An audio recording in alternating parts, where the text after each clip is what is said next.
Al-Imam Al-Ghazali fi kitabih Bidayatul Hidayah. Adabu tayammum wa in ajasta an isti'malil ma' li faqdihi ba'da talab aw li'udhrin min maradin aw limani'in minal wudu'i ilaih minal wusuli ilaih min sab'in aw habsin aw kanal ma'ul hadiru tahtaju ilaihi li'atashik au li'atashi rafiqik au kana mulkan li ghairik walam yabi' illa bi aktsara min thamanil misli au kana bika jirahatun au maradin takhafu minhu ala nafsik fas-sabru hatta yadkhula waqtul faridah. Assalamualaikum warahmatullahi wabarakatuh. Alhamdulillahilladzi hadana li hadza wa ma kunna linahtadiya laula an hadanallah. Asyhadu an la ilaha illallah wahdahu la syarikalah wa asyhadu anna sayyidana wa nabiyyana Muhammadan abduhu wa rasuluh wa habibuhu wa safiyuhu wa khaliluh. Allahumma salli wa sallim ala sayyidina wa maulana Muhammadin al-fatih lima ughliq wal khatimi lima sabab nasiril haqqi bil haqqi wal hadi ila siratikal mustaqim wa ala alihi wa sahbihi haqqa qadrihi wa miqdarihil azim. Rabbi zidna ilma wa wasi' lana fi arzaqina wa barik lana fima razaqtana waj'alna mahbubina fi qulubi ibadik wa a'izza fi uyunihim waj'alna wujaha fid dunya wal akhirati wa minal muqarrabin ya katsiran nawal ya hasanal fi'al ya qa'iman bila zawal wa ya mubdi'an bila misal. Falakal hamdu walakal minnatu walakal syarafu ala kulli hal wala haula wala quwata illa billah amma ba'd. Hadirin hadirat mustami'in mustami'at rahimani wa rahimakumullah. Alhamdulillah, bersyukur kepada Allah Subhanahu wa taala. Kembali Allah Subhanahu wa taala memberikan nikmat taufik, nikmat hidayah dan inayah, kesempatan, kekuatan, perhatian dari Allah sehingga pada saat ini alhamdulillah di malam Kamis kita bisa duduk berkumpul di dalam majelis ta'lim yang di sini kita membahas daripada salah satu susunan kitab yang disusun oleh Al-Imam Al-Ghazali. Semoga apa yang kita dengar di majelis pada malam hari ini kita dijadikan oleh Allah Subhanahu wa taala ilmu tersebut menjadi ilmu yang bermanfaat untuk kita di dunia dan di akhirat. Amin ya rabbal alamin. Di akhir zaman seperti ini maka seluruh daripada umat Islam, sebagaimana yang sama kita ketahui bahwa menuntut ilmu adalah sebuah kewajiban yang diwajibkan oleh Allah dan diwajibkan oleh Nabi Muhammad sallallahu alaihi wasallam. Terlebih untuk kita yang hidup di akhir zaman, maka kewajiban untuk menuntut ilmu itu lebih ditekankan. Kenapa? Karena di majelis-majelis seperti inilah kita bisa mendapatkan keyakinan dari apa yang telah kita amalkan selama ini. Di dalam majelis seperti inilah kita bisa mendapatkan keyakinan dari aktivitas atau ritual ibadah yang kita lakukan di setiap harinya kepada Allah Subhanahu wa ta'ala. Kenapa kita sebut seperti ini? Karena di akhir zaman akan banyak sekali bermunculan tokoh-tokoh yang sebenarnya bukan tokoh, yang mereka kebetulan memang dimunculkan oleh Allah Subhanahu wa ta'ala untuk menjadi fitnah, untuk menjadi cobaan bagi umat Islam di dalam agama mereka. Jikalau ujian itu Allah Subhanahu wa ta'ala berikan menyangkut daripada hal ekonomi, maka insya Allah kita bisa kuat, bisa sabar. Akan tetapi ketika ujian tersebut Allah Subhanahu wa ta'ala berikan di dalam agama, maka inilah sesuatu yang sangat berbahaya. Kita tahu bahwasanya di saat-saat ini banyak sekali bermunculan mereka yang berani untuk merubah, berani untuk membuat ragu apa yang sebelumnya sudah merupakan keyakinan kita, sehingga kita mengamalkan daripada ibadah tersebut. Yang sekarang ini lagi sedang hangat-hangatnya, ketika banyak daripada wong Islam yang dionyo membahas tentang kewajiban memakai jilbab bagi umat muslimah. Sedangkan kita dari dulu, dari zaman dulu, kita tahu bahwasanya jilbab itu adalah perkara yang wajib, yang diwajibkan oleh Allah, dan ayatnya banyak di dalam Al-Quran, dan hadisnya juga banyak di dalam hadis-hadis Rasulullah Sallallahu Alaihi Wasallam. Cuma karena mereka mencoba untuk memahami Al-Quran, mencoba untuk memahami hadis dari sudut pandang mereka sendiri, sehingga apa yang sudah diwajibkan oleh Allah ataupun Nabi Muhammad SAW itu mereka mampu, bahkan mereka berani untuk merubah hal tersebut. Dan sungguh sangat aneh ketika ada yang mereka berani untuk merubah daripada hukum-hukum Allah ataupun hukum-hukum Nabi Muhammad SAW. Yang anehnya di Indonesia ini masih banyak yang mendukung daripada pendapat tersebut. Bahkan bukan sekedar mendukung, mereka juga melok-melok daripada pendapat yang jelas-jelas sudah melenceng, yang jelas-jelas sudah salah. Sehingga banyak daripada mereka yang sekarang ini awalnya mereka berjilbab, sehingga mereka buka jilbabnya dan mereka dengan sangat bangga telah terbebas dari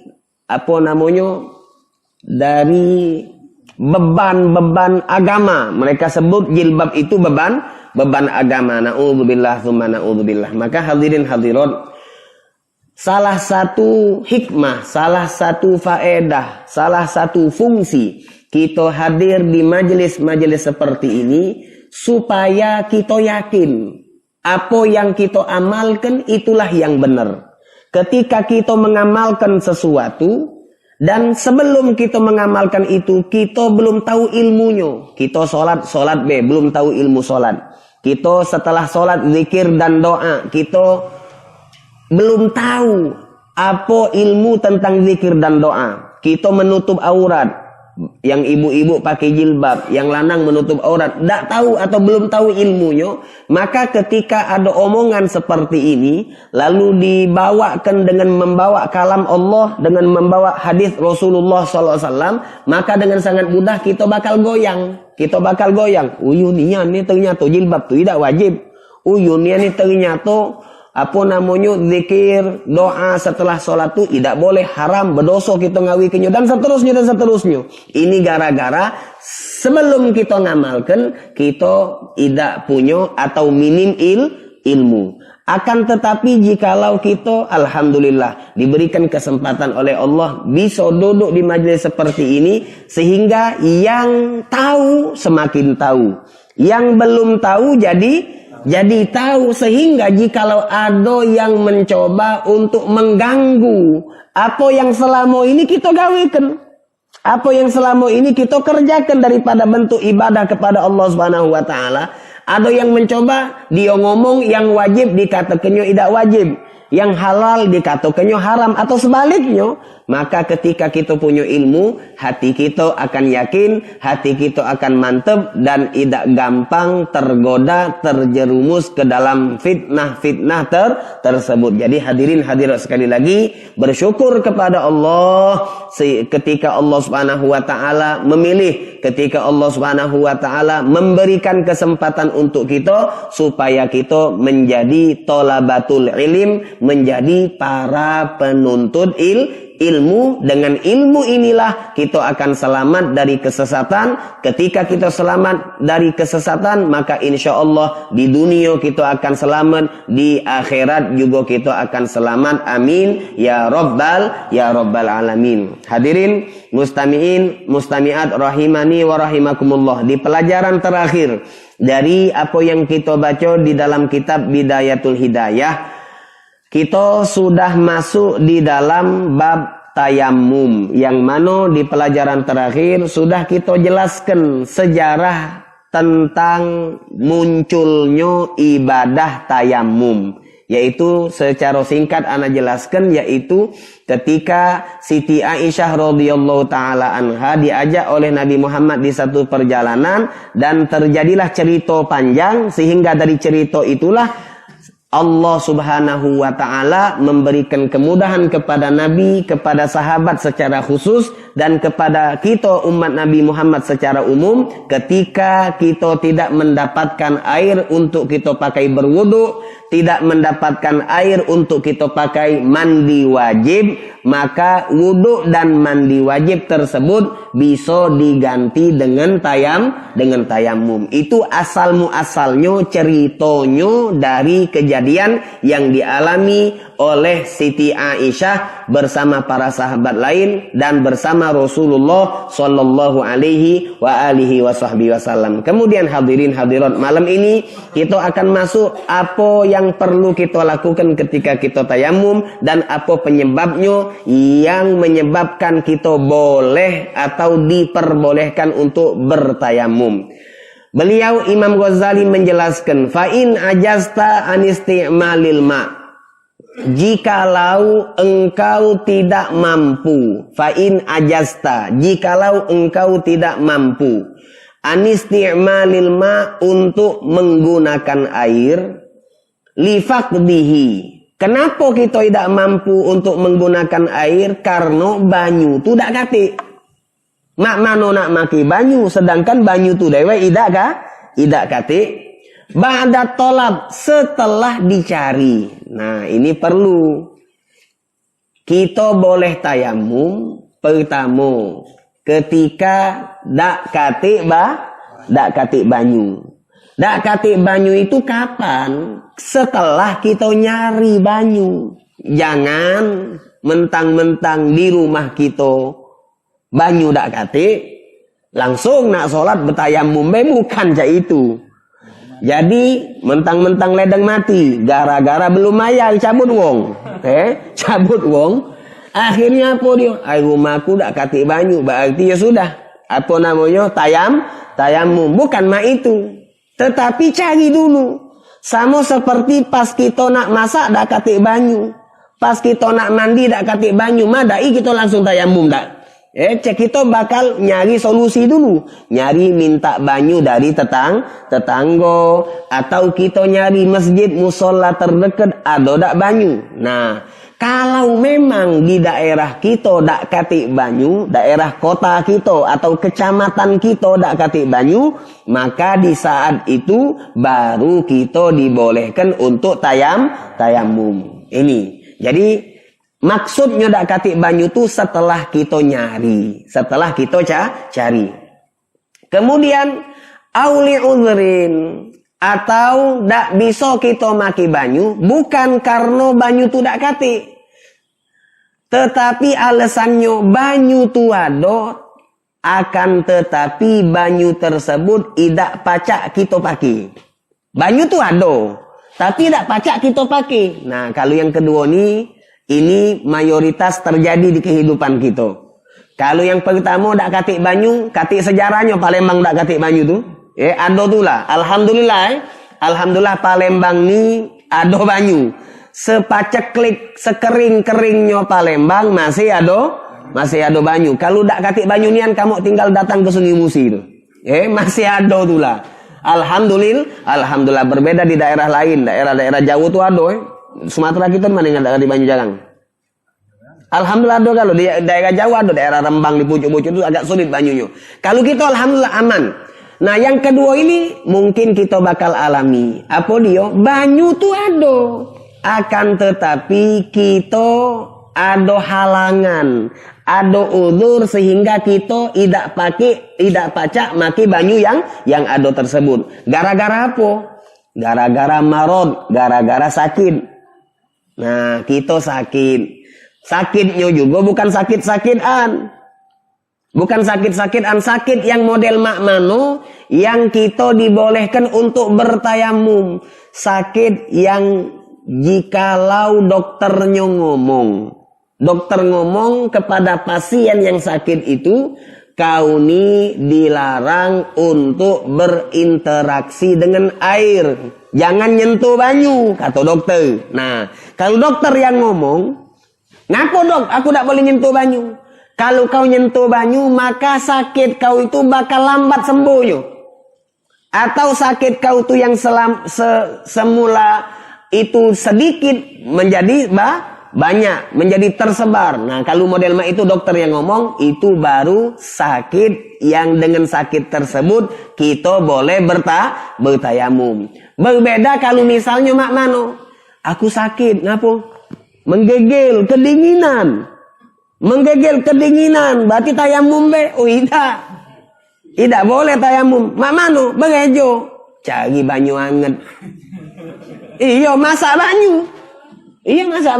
Seperti wong yang hidup di daerah dingin, anak punya kawan belajar di daerah Yaman.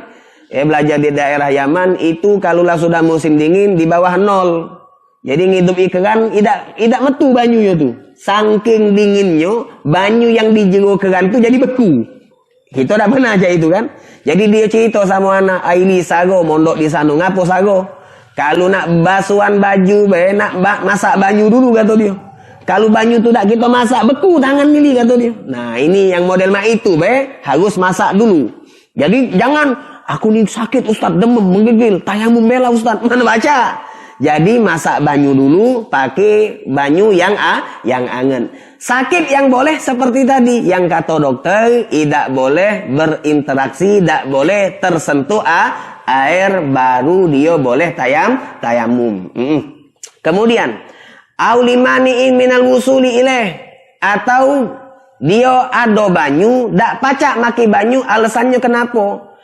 Banyu tu ada tapi dak pacak kita pakai. Gara-gara apa misal? Gara-gara persediaan banyu yang ada itu sedikit. Persediaan banyu yang ada sedikit. Kalau banyu ni kita pakai, maka kita dak pacak makan, dak pacak minum. Ini alhamdulillah dak terjadi di kita. Banyu tu ada, tapi banyu ni persediaannya sedikit. Tidak pacak kalau kita pakai berwudu, maka kita tidak pacak makan, tidak pacak minum. Maka di saat itu kita boleh tayamum.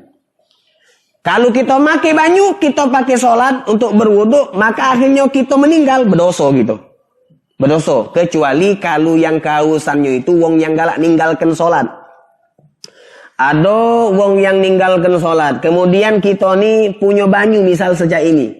Kita punya banyu segelas. Dia minta banyu sama kita. Ui, tolong banyu tu untuk aku bela, aku nak minum. Dia ni yang minta ni wong yang ninggalkan sholat. Sengaja dia ninggalkan sholat. Dia minta banyu sama kita. Maka kita ni nak sholat untuk pakai kita berwudu. Kita unjuk ke dia apa kita berwudu? Kalau cara syariatnya, biarlah dia mati. Biarlah dia mati kehausan. Kenapa? Dionyo itu ninggalkan sholat. Nah itu saking agama tu ringam. Saking agama tu ngunyam sama wong yang ninggalkan sholat. Jadi itu. Banyu ada tetapi dia tidak pacak make banyu tersebut. Seperti kapan? Pas kita di pucuk pesawat misal. Sholat di pucuk pesawat. Kalau nak berwudu di pucuk pesawat, masuk toilet yo. Pernah masuk toilet pesawat belum kamu? Belum. Ya. Jadi toilet pesawat itu sempit nian. Kemudian penggunaan banyu harus minimal, seminimal mungkin. Kenapa? Kalau misalnya sepesawat itu tuh nak make banyu, ngembek banyu wuduk, kalau wudu pesawat tuh aja. Nah ini jadi itu salah satu gambaran banyu ado tapi tidak pacak kita pakai gara-gara ado darurat. Nah, hal-hal seperti itulah yang membolehkan kita untuk bertayamum. Misalnya kita lagi di opname. Jangan kita lah. Ada wong lain bela, kita minta sehat Iya, dengan sakit tuh kita minta sehat. Ada wong, dia sakit, dia opname. Apa namanya maki apa? Maki impus macam-macam alat-alat tuh kan. Wajib tak dia sholat? Yo, dijingok dulu. Kalau dia sadar, wajib. Kalau tidak sadar koma, mana sholat kan? Jadi selama dia masih sadar, maka dia tetap untuk diwajibkan melakukan sholat. Nah sholatnya mana? Kan alat galuh. Kalau dipaksa untuk berwudu, tak baca dia tegak. Diwudu ke? Basah galuh itu. Nah, di saat itulah maka ada tayamum. Atau misal kitonyo ini, jangan kita lagi, ada wong insiden naik motor nyampak akhirnya lecet dia punya tangan atau lecet dia punya gai, kena aspal kan lumayan aspal itu kan, lecet dia punya wajah atau dia punya tangan, sehingga atau anggota wudu, tangannya, wajahnya, kakinya yang anggota wudu sehingga salah satu dari anggota wudu tersebut harus diperban. Jadi tangannya diperban, gainya diperban, tutup sebelah gainya. Nah, apakah dia wajib sholat? Wajib dia sholat. Kenapa? Karena dia masih berakal. Selama dia masih berakal, maka dia wajib sholat. Lalu mana wudunya? Nah, wudunya itu tetap dia diwajibkan. Sebagian yang tidak luko dia wudu, yang luko itu dia pakai tayamum. Kage anak jelaskan caranya. Yang penting itu gambarannya dulu. Kalau kita ada luko misal, minta maaf, misalnya ibu-ibu lagi lagi ada acara. Ini kan di rumah bagi kage ada acara. Rumah hal. Rumah hal itu ada acara. Nganteni hari Minggu Ibu-ibu sini diundang, bukan anak punya acara tuh. Anak diundang juga masalah itu. Jadi ibu-ibu sini ini diundang untuk apa? Untuk panggung. Untuk apa? Ngewangi masa wong India kan demen bawang bombay kan. Ngegis bawang bombay tekeno tangan. Akhirnya kita make handyplas, make perban lah yang agak tebal. Kalau dibuka sakit, kalau kena banyu sakit. Nah, sholat wajib tak? Wajib. Nah, mana cara wudunya? Cara wudunya kaget kita bahas. Yang penting di situ, di perban itu, yang model-model mak itu tadi, kalau selama banyu tidak tembus sampai ke kulit yang ada luka tadi, maka dia wajib dua. Pertama dia wudu, yang kedua dia tayamum. Pertama dia wudu, yang kedua dia tayamum. Kenapa? Karena di sini ada bagian kulit yang tidak terkena banyu. Ini yang perlu kita ketahui tentang penyebab daripada dibolehkan kita tayamum. Kemudian dijelaskan oleh Imam Ghazali, ketika hal-hal tersebut kita dapatkan, artinya banyu dak kate setelah kita cari-cari, atau banyu ada tetapi kita tidak pacak maki banyu tersebut gara-gara alasan-alasan yang telah digambarkan tadi, kita di pucuk pesawat, kita luka dan seterusnya, maka kita tunggu masuknya waktu sholat. Ini syarat tayamum. Berbeda dengan wudu.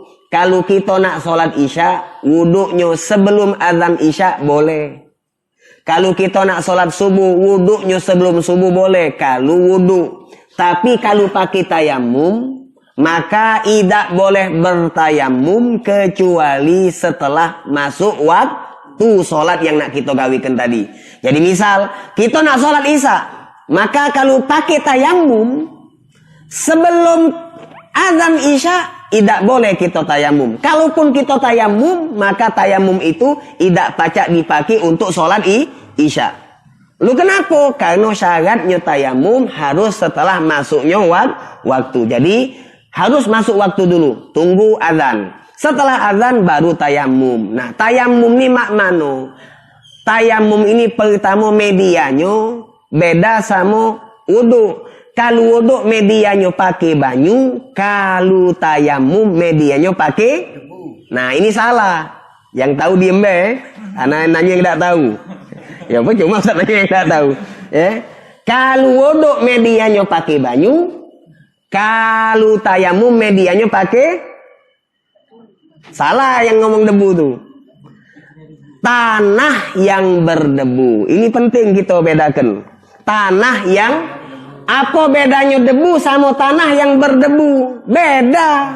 Ya jelaslah beda. Kalau debu ini debu. Debu itu ada grup musik namanya debu.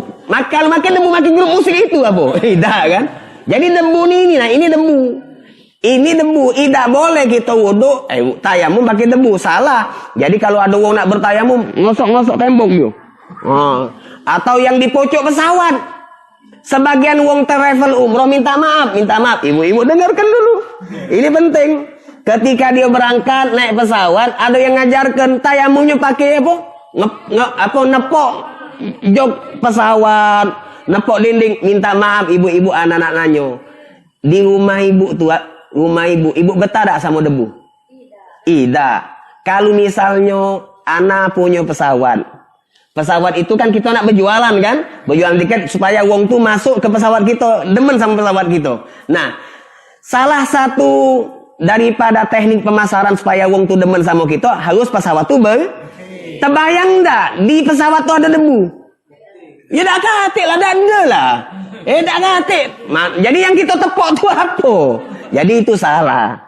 Yang benar itu wudu kalau bertayamum bukan dengan debu, tetapi tanah yang berdebu. Kaget urusan di pesawat Anda jelaskan juga. Tanah yang berdebu. Maksudnya tanah yang berdebu mana? Kita embek tanah yang kalau tanah itu kita tepuk, maka dia akan mengeluarkan debu. Itulah yang menjadi media untuk tayamum. Ustadz, emangnya ada tanah apa yang tidak berdebu? Lumpur. Lumpur itu tanah juga. Tanah lumpur. Berdebu tak tanah lumpur? Tidak. Kecuali kalau inti kering ke. Aku nak kering ke, kalau lumpur itu kering ke, mana laju lah kau. Galak ngepot ini gue dah. Jangan ngembek lumpur, ngembek hair dryer itu. Ngembek hair dryer kan? Apa panggil rambut itu? Ditanya oleh bapak, ngapa bu? Ini lagi nak tayamum. Tanah lumpur ni kau keringkan dulu. Nah itu repot. Tanah liat, dia tanah tapi tidak berdebu. Tanah yang berdebu itulah media untuk tayamum. Ya, itu pertama. Jadi sebelum bertayamum kita cari dulu tanah yang berdebu. Tanah yang berdebu kita cari, sudah dapat. Lalu apa yang perlu kita lakukan ketika kita tayamum? Pertama, kita tepukkan apa? Telapak tangan kita, kedua telapak tangan kita tepukkan di tanah yang berdebu tadi. Kemudian kita usapkan tanah yang sudah ada debu tadi, tanah yang berdebu tadi. Sebelum kita ngusap, kita tipiskan. Bukannya cak ini ya. Bukan cak ini, kalau cak ini percuma be. Tapi kita cak ini nah. Kita tipiskan seperti ini. Setelah itu nipiskannya disunahkan di sebelah kiri. Tanah yang berdebu ada di depan kita embek, lalu kita tipiskan tanah itu di sebelah kiri. Setelah itu baru kita usapkan ke wajah sambil kita niat nawaitut tayammuma listibahati sholah. Nawaitut tayammuma listibahati sholah. Kalau bahasa kerennya, sengaja aku niat untuk ngembek tayamum nak ngawi ke sholat. Nah itu bahasa keren gitu ya. Sengaja aku ngambek tayamum untuk ngawi ke sholat. Nawaitu tayamuma listibahati sholat. Untuk wudu kita disunnahkan taslis, membasuh wajah tiga kali. Kalau tayamum maka kita tidak disunnahkan taslis, tidak sunnah. Jadi cukup sekali. Cukup sekali kita cek ini ke. Nah, nawaitu tayammuma istibahatu salah. Sekali usapan tidak usah diulangi 3 kali. Kenapa tidak usah diulangi 3 kali? Itu tuh tanah bukannya pupur. Itu tuh tanah bukannya bedak. Jadi itulah hebatnya syariat Nabi Muhammad. Memang kan walaupun cak mano itu kan tanah tuh bersih tapi kotor kan. Makanya kita cukup sekali. Kemudian Ustadz, kalau di wudhu itu kan kita harus teliti nian. Seluruh bagian bagian kulit wajah ini harus kena di selo-selo mata itu kena kalau. Nah, kalau tayamum ni nak ngiro ke Ustadz. Kan tak kejingoan kalau wudhu basah. Kalau debu ni kan tanah yang berdebu tidak kejingaan dia. Tidak tampak kan? Tidak tampak mak mano kiro-kiro baik. Jadi tak perlu ibu-ibu jangan kerajinan gino ngembek kacau make up ge. Nah, tidak cah itu. Lo kenapa tidak cah itu? Karena ini bukan make up. Ini betayamum. Ini perlu. Kemudian setelah kita nawaitu tayammum istibahati shalah di wajah, kita ombek lagi tanah yang berdebu tadi dengan kedua telapak tangan kita, lalu kita tipiskan di sebelah kiri, lalu kita usap tangan kanan dan tangan kiri. Cara ngusapnya itu sebenarnya bebas. Bebas, tetapi untuk lebih mudah caranya seperti ini. Tangan kita tepuk, lalu kita tipiskan, cincin lepas ke dulu. Lalu tangan kiri kita taruh di punggung tangan kanan. Ini model ini. Tangan kiri, telapaknya kita taruh di punggung tangan kanan. Lalu kita jalankan. Setelah kita nyampe di pergelangan tangan, ujung jari kiri itu kita tengkupkan di pergelangan. Jalan. Setelah sampai di mana? Di siku kita putar. Ini kan baru di sini tadi basuh kan, baru diusapkan sebelah sini, maka kita usapkan yang sebelah sini pula dengan bagian telapak tangan yang perutnya. Nah ini dengan jempol diangkat setelah nyampe di pergelangan, jempol tangan kiri itu kita taruh di punggung jempol tangan kanan. Nah, ana ulangi. Putar. Nah, sekali lagi. Putar. Nah, setelah itu kebalikannya. Tangan kanan kita taruh di tangan kiri. Sama baik. Yaitu dilakukan sama cuma satu kali. Jadi tidak sunnah untuk taslif. Itu tayamum. Itulah yang namanya tayamum. Kepala tidak usah dibasuh, tidak usah ditaruh debu. Kepala model tidak, kaki tidak juga, cuma wajah dan tangan. 2 ekor itu cuma wajah dan tangan. Sekali-sekali, tidak usah diulang 3 kali. Kepala tidak, kuping tidak, kaki tidak, apalagi kumur-kumur. Kumur debu pula kan repot. Gitu. Tidak, cuma wajah dan telapak tangan. Tayamum sebagai pengganti wudhu di wajah dan telapak tangan. Tayamum sebagai ganti mandi wajib sama wajah dan telapak dan tangan. Misalnya kita junub nak mandi tak ada baju. Kita junub nak ibu-ibu suci dari haid nak mandi sakit. Mak mano pakai tayamum. Tayamumnya mak mano bergoleng-goleng juga debu tu. Tidak itu cukup kita wajah sama kedua tangan sampai siku. Itulah yang namanya tayamum. Itu kalau tayamum. Nah, kemudian masalah kedua. Kalau misalnya ada luka, ini penting ini dengarkan, pentingnya ini. Tangan kita atau misalnya kaki kita atau wajah kita, yang penting anggota wudu. Kalau lukonya di punggung, ya sudah, tak perlu lah kan, tidak dibasuh juga pas wudu. Kalau lukonya itu pas adonyo di anggota wudu, dan kita bertayamum sebagai ganti dari wudu, maka caranya mak mano? Anak ibaratkan ini nih perban. ado dirai gara-gara nyampak tadi. Nah, mak mano masalah perban ini? Pertama kali kita tanyakan diri kita dewek. Apakah luko yang ada tertutup dengan perban ini itu sudah bisa kena banyu? Kalau sudah bisa, ya lepas ke baik. Benar tak? Kalau sudah kering, lepas ke. Oh, baru be kecelakaan, baru be nyampak, masih basah, masih belum bisa kena banyu. Nah, kalau memang belum bisa kena banyu, maka perban ini tidak usah dilepas. Tak boleh juga misalnya, harus wajib lepaskan, ini wudu, ini kita nak ibadah. Oh, ikut sarung nyerit kalau jadi itu. Oh, sakit, luka tu sakit kena banyu kan? Jadi biarlah, perban tu biarlah.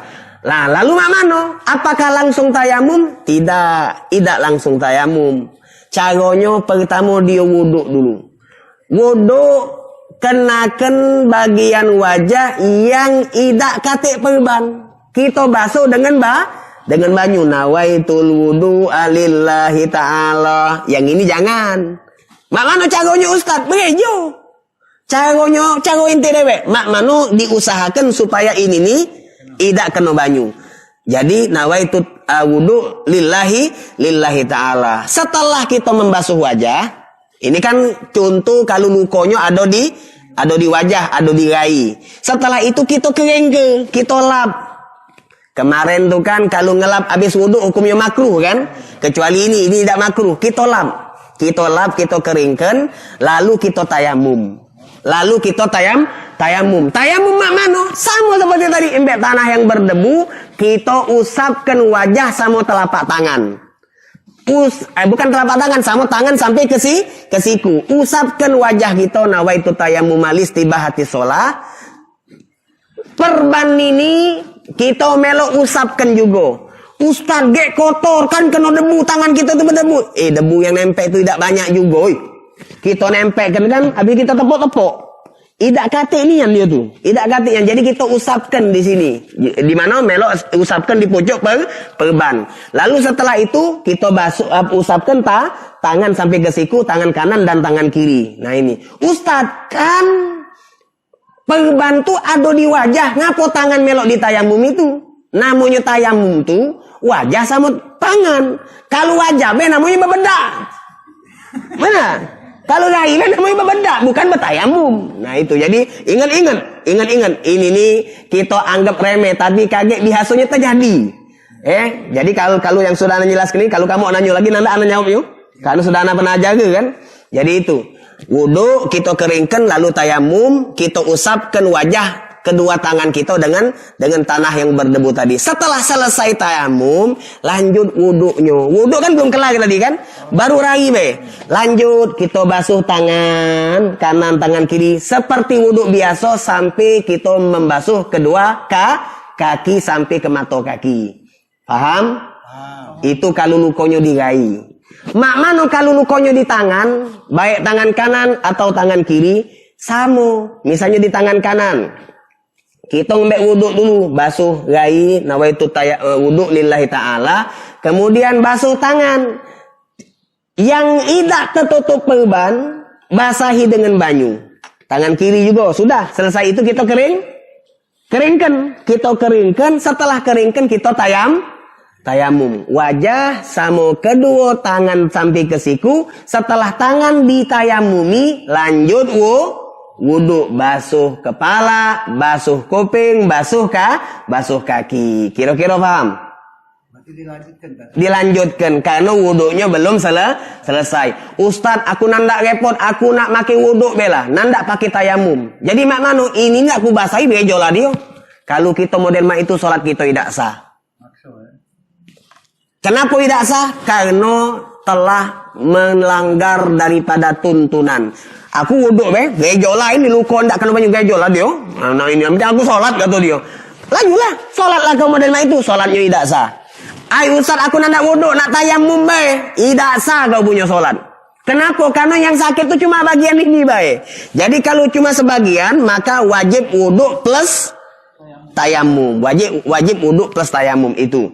Nah, kemudian misalnya kalau ada wong yang dionyo hadas besar, junub, ada luko, model cak itu juga perban, yang model perban tadi itu, maka dia wajib dua. Pertama dia wajib mandi sama tayamum. Nah dahulukan mana? Dia tayamum dulu boleh, habisnya mandi, atau mandi dulu boleh, habisnya tayamum.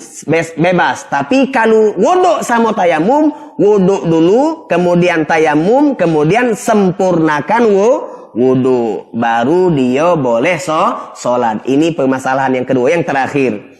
Kalau kita umroh, kalau kita haji, kalau kita naik pesawat yang pesawatnya itu perjalanannya panjang.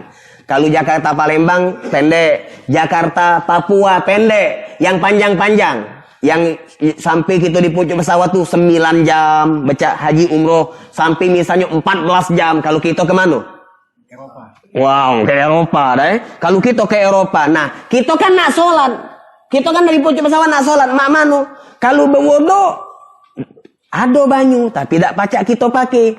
Bertayamum, tidak kate debu. Mak mano jadi? Pertama, kalau bisa kita punya wuduk sebelum naik pesawat, sehingga di dalam pesawat kita selalu dalam keadaan wuduk, bagus kalau pacak. Kalau tak pacak, dia berwuduk, ditahan-tahan kenyo. Minta maaf, nak buang angin, disumbat yo. Jangan metu kau. Kembung. Kembung, nak kencing ditahan-tahan kenyo, sakit. Ya laju, lepaskanlah sudah. Buanglah di situ. Tinggal wong pesawat tu bejo nyari mano ini sumbernya. Bejo lah dia. Nah, nak berwuduk dak katik banyu. Ada banyu tapi tak pacak dipakai. Nak bertayamum dak katik tanah yang berdebu. Lalu mak mano solatnya? Solatnya dak usah pakai wuduk, tidak usah pakai tayamum. Solat sebisonyo kita. Jadi solatnya dalam keadaan duduk. Allahu Akbar. Bismillahirrahmanirrahim. Alhamdulillah, selesai. Allahu Akbar. Maka isyaratkan duduk kan? Subhanarabbil azim bihamdi. Sami Allah liman hamidah. Langsung sujud. Sujudnya juga pakai isyarat, bukannya kita sampai ke lantai pesawat. Lebih nunduk daripada pas kita nunduknya ruku. Kalau ruku kita nunduk seperti ini, sebatas ini be. Kalau sujud agak ke bawah dikit. Nah, salat tidak pakai wudu, tidak pakai tayamum. Kalau sholatnya di pucuk pesawat, lalu sampai di tempat tujuan kita, ini penting. Kadang-kadang wong tu umroh, wong tu haji, tetapi dia melalaikan ini. Nak ibadah tapi ninggalkan sholat. Banyak itu. Dia nak ibadah tapi ninggalkan sholat. Banyak. Jadi mana Ustaz? Di pesawat wajib sholat. Begitu nyingok daerah yang di situ sudah masuk waktu maghrib, wajib sholat maghrib. Masuk waktu isya, wajib sholat isya. Masuk waktu zuhur, wajib sholat zuhur. Nyampe di tujuan, nyampe di tempat tujuan dia, sholat yang dia gawikan di pucuk pesawat tadi, wajib untuk dia ulang. Wajib untuk dia ulang. Ada yang bertanya, kalau nak diulang, ngapa ya aku sholat di pucuk pesawat? Nah, ini jawabannya. Kita sholat di pucuk pesawat, istilah ulamanya, sholat wajib menghormati waktu. Waktu sholat masuk, kita diwajibkan untuk sholat. Ketika kita sholat, meskipun tidak pakai wudu, tidak pakai tayamum gara-gara keadaan, maka kita sudah tercatat di sisi Allah sebagai wong yang tidak ninggalkan sholat. Meskipun sholatnya itu kita wajib ulangi, wajib kodok. Supaya kodoknya tidak berdosa. Berbeda ketika apa? Dionyo pas masuk waktu sholat tadi. Sudahlah, tidak usah sholat. Payah baik. Kan kaget nyampe kita kodok juga. Kita ini juga. Sudahlah, sekalian bela kata dia. Kodok di sana be. Pas sudah nyampe. Maka wong tadi itu, pertama memang dia kodoknya itu sah. Tapi kodoknya berdosa gara-gara dia di waktu sholat yang asli meninggalkan sholat. Jadi seperti itu. Ini penting untuk difahami. Terkadang kita wuduk baik tidak pakai tayamum, terkadang tayamum baik tidak pakai wuduk, terkadang tayamum plus wuduk, terkadang tidak wuduk tidak tayamum. Ana ulangi. Terkadang kita wuduk tidak pakai tayamum. Kapan itu? Pas keadaan normal. Terkadang kita tayamum tidak pakai wuduk. Kapan? Pas katik banyu, pas kita sakit seluruh badan. Terkadang kita wuduk plus tayamum atau mandi wajib plus tayamum kapan? Pas ada luka di sebagian anggota wudhu atau sebagian anggota badan. Terkadang idak wudhu, idak tayamum kapan? Contohnya pas di pucuk pesawat. Ini pelajaran kita. Mungkin kita sekarang tidak penting, tapi kadang-kadang yang kita katakan tidak penting, akhirnya hukum karma terjadi di kita baru nak berejo. Tapi alhamdulillah malam ini kita belajar, insyaallah ilmunya lengkap, ilmunya manfaat, ilmunya bisa kita amalkan. Wallahu alam. Wassalamualaikum warahmatullahi wabarakatuh. Bismillahirrahmanirrahim. Alhamdulillahi rabbil alamin. Allahumma salli wa sallim ala sayyidina Muhammadin wa ala ali sayyidina Muhammad. Ya Rabbana tarafna bi annana qatarafna wa annana asrafna ala ladha ashrafna fatub alaina taubah taghsil kulli haubah wastur lana al-awrati wa aminir rawati waghfir li walidina rabbi wa mauludina wal ahli wal ikhwani wa sairil khillani wa kulli dhi mahabbah au jiratin au sohbah wal muslimin ajma amina rabbi isma fadlan wajudan manna la biktisabim minna bil mustafa rasuli nahdha bi kulli suli bil mustafa rasuli nahdha bi kulli suli bil mustafa rasuli nahdha bi kulli suli salla wa sallam rabbi alaihi addal habbi wa alihi wa sahbi idadatashi suhbi walhamdulillahi fil badi wa tanahi bil qabul bisirril fatihah. Bismillahirrahmanirrahim. Alhamdulillahil alamin arrahmanir rahim maliki yaumiddin iyyaka na'budu wa iyyaka nasta'in ihdinas siratal mustaqim siratal ladzina an'amta 'alaihim ghairil maghdubi 'alaihim waladdallin amin. Rabbana taqabbal minna innaka antas samiul alim wa tub 'alaina innaka antat tawwabur rahim. Wa sallallahu ala sayyidina Muhammadin wa alihi wa sahbihi wa sallama walhamdulillahi rabbil alamin. Taqabbalallahu minkum.